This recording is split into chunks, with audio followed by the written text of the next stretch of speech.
is week 6, and this week we're going to use our writing skills to do a code of conduct or code of ethics. Uh, we can kind of cross over between the two of them. We'll see that there's a little difference between the two, but we won't be worried about that terminology.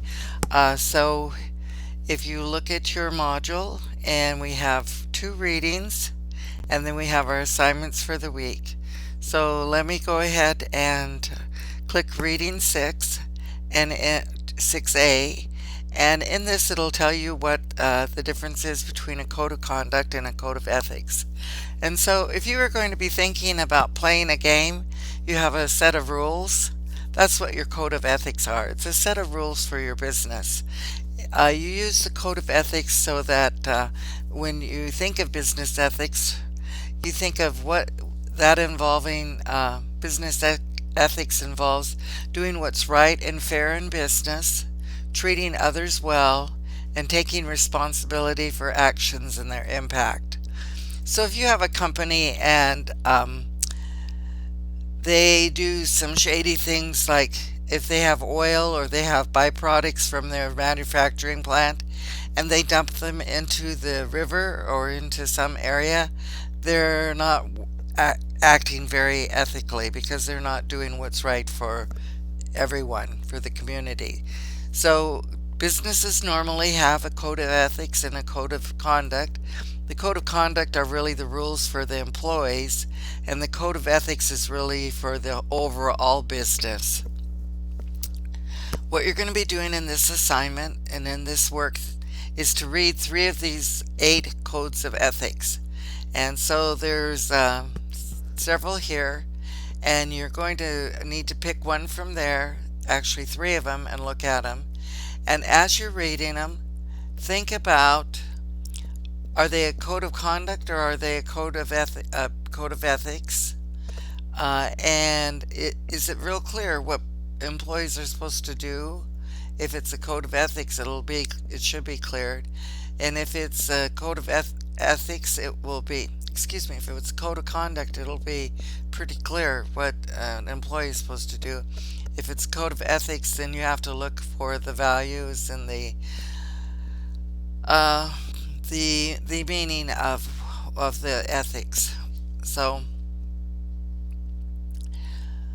and think about, as you're looking at the whole list, what do they put for the first one and what do they put for their last one? And sometimes they're not a numbered list, sometimes they are a numbered list. And the one we're going to be doing is like a numbered list. And so look and see if you see this language. Does it say something like employees will? Or does it say something like we will, or you will, or I will? And if it does start with one of these, why does that matter? How does it change the focus if it starts with I will over you will? It puts the responsibility or accountability. If you say I will, that is like personal responsibility. If you say you will, you're saying some other person will do something. So that's the first part. So rating 3 out of 8, code of conduct. And so let me just show you what one will look like. One of them I have here is the Costco code of ethics. And so there's actually just 5 very simple code of ethics here.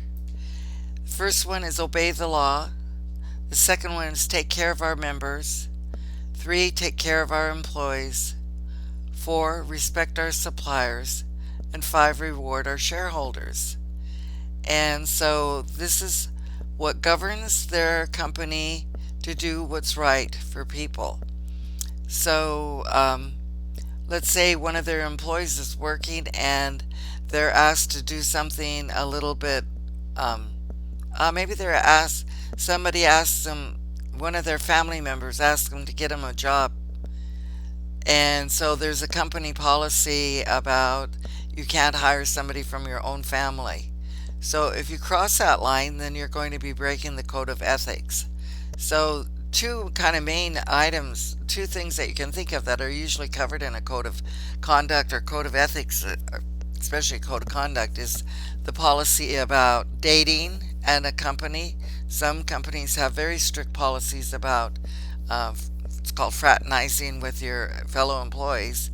And then some companies say it's okay. And some companies say it's okay to hire your family.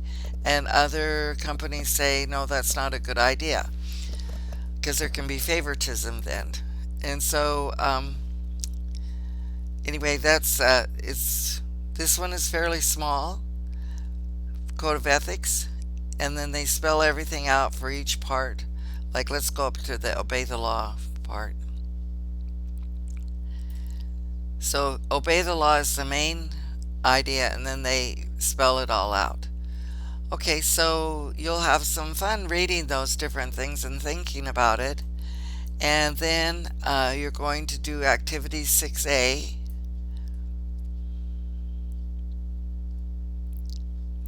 And in this activity, what are your thoughts about 3 codes that you wrote? So you answered these questions in a discussion board. What are the 3 codes that you read? Which one did you like most and why? Which one did you like least and why? And if you want to have a little help, there's a graphic organizer form to help you get your thoughts together before you actually post down into the to the discussion board. Here we have Leo, and he's already responded, and he said, I read the Boyne, the Costco, and Amazon Web. Then he gives why he likes it and why he doesn't like it. And then we have Andy, who responded to him, and Maxie's who responded to it. Here's Andy's. Now he's used kind of the same pattern. He's got the 3 that he read, and then the one he likes and the one he doesn't like. Okay, so that's a pretty straightforward assignment. Okay, and then after you do that, or you can wait until you're done, after you read part B, which is here.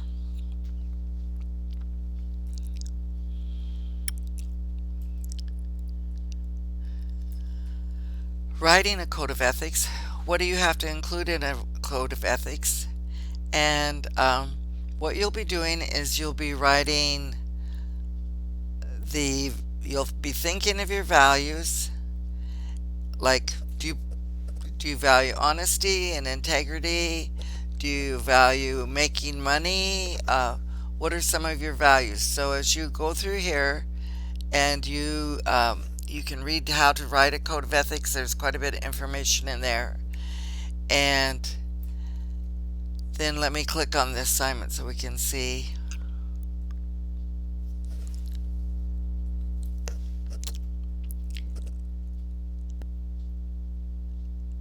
I've got some examples here. So what you're going to do is you're going to pretend that you have a small business. The very first thing you need to tell us is tell me, because you're going to be doing this in a quiz format, but it's not a quiz, but there's going to be one part to tell me what your business is, and the second part are you're going to write five different codes, just like you saw in the Costco. You're going to write five items like that. So you've done your reading, and so now think of the values that you think are important. Choose 5 of your most important values or topics, and then you're going to write a sentence for each topic. And then after you write that sentence, then you're going to do a description of it. So what this writing assignment is doing is it's getting you to have a main idea and then to tell 3 details about it. And this is kind of like the formula that you're going to use for writing a paragraph. So you write a main topic sentence, and then you write 3 or 4 sentences to support it. So let's look at an example.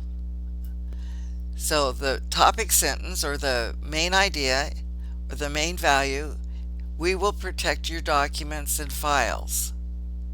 Now, why is that important? Or what is the meaning of that? Then we have 3 sentences here. We will protect your document and files. Bernie CAD, which is the name of this company, this phoning company, uses DWF, which is some kind of protocol for computer thing. Whenever we send your AutoCAD files for review, we save copies of your schematics and plans in more than one location. That's pretty cool. And then we also use complex passwords and secure computers to make sure that your design files cannot be stolen. Okay, so they're going to protect, and then they wrote 3 sentences in support of that sentence. Let's look at another one. I will charge you a fair price. Okay, how are you going to do that, and what does that mean? You should pay for parts, and my time and labor on your car. You will receive an estimate for your auto repair before I start any work. I will give you a detailed list of all the parts that I use and include the cost for each part. So these are the steps the person is going to take to ensure that the client gets a fair price. Okay, there's one more example here. If you look at Kellogg, you can look at this one on your own. I won't take time in this video. I don't want the video to get too long. Okay. So you're going to turn in the project in the canvas, you know, when you do the, like we've been doing. And you have question 1, what your business is, in question 2. Then you're going to write your 5 value statements. And so go ahead and number them, and then that way you can make sure that you've got 5 there.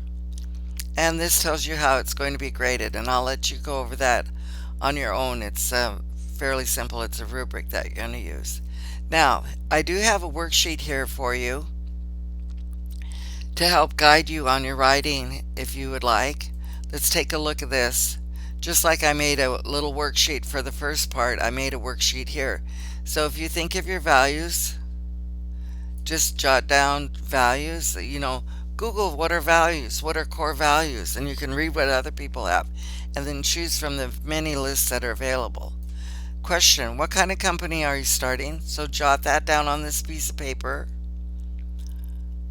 or think about it, have it written. You don't have to, this is not you're not turning this into me. This is just to help you formulate your ideas. Okay, so over on this side of this chart, you're going to write your sentence and then your 3 sentences over here. And I took the 2 examples that we've got, and so the statement was, we will protect your documents and files. Or another way to say it is to use the word promise. What will you promise your customer? You will promise to protect their documents and their files. Then here we have the sentence that are in support of it.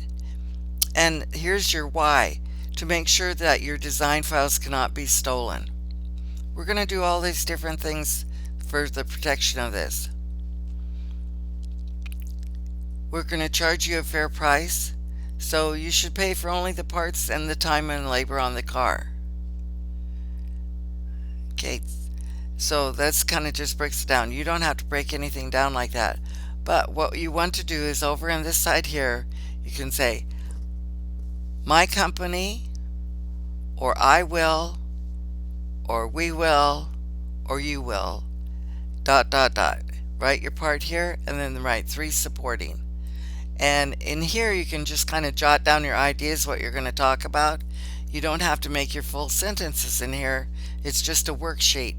Then you write up your paragraph and submit it. And again, I like the idea of doing it in Word always, so you can use your grammar checker and then cut and paste over. But you do it the way you'd like. So there will be questions there, and a lot of guidance and that. Okay, if you have any questions, email me.